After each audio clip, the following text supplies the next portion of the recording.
भगवान करे हमारे घर में हमेशा दिवाली बनी रहे, हमारे घर में हमेशा प्रेम और मिठास बना रहे, हमारे घर में हमेशा आनंद माधुर्य बना रहे। अरे मेरे भाई, रावण ने मरते मरते राम से कहा था कि राम, मेरे मरने के बाद किसी कोने में बैठकर सोचना, शक्ति मेरे पास ज्यादा थी।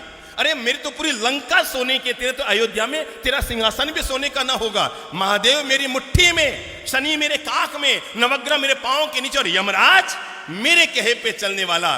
पर राम अपने राजमहल में पहुंचो ना अयोध्या, तो वहां पर जाकर सोचना कि आखिर ऐसा क्या हुआ कि युद्ध में तुम जीते और मैं हार रहा हूं, तुम जीत रहे हो मैं मर रहा हूं। मरते मरते रावण ने राज खोलते हुए कहा कि हे राम, मेरे मरने के बाद एक बात अपने कोने में बैठकर सोचना, युद्ध में तुम क्यों जीते और मैं क्यों हारा?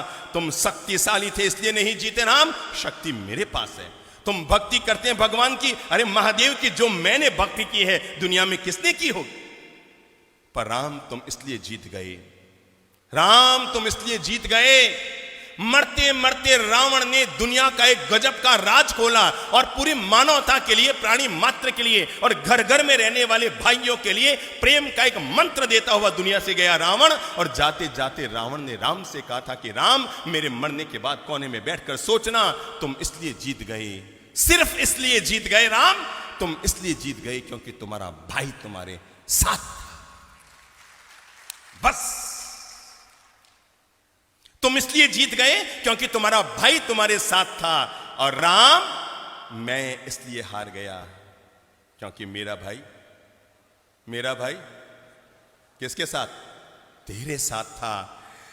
रावण ने मरते मरते राम से अनुरोध किया था कि अयोध्या में जब राज सिंहासन पर बैठो तो एक पल के लिए आंख बंद करके मेरे चेहरे को याद करके सोचना, अगर तुम्हारा भाई भी मेरे साथ होता और मेरा भाई भी मेरे साथ होता तो युद्ध में रावण जीतता या राम जीतता। यह है भाई भाई के प्रेम की ताकत। और जिस घर में, जिस समाज में, जिस परिवार में, जिस राष्ट्र में यह ताकत हुआ करती है, वहां पर दुनिया की कोई ताकत उस परिवार को कमजोर नहीं कर सकती।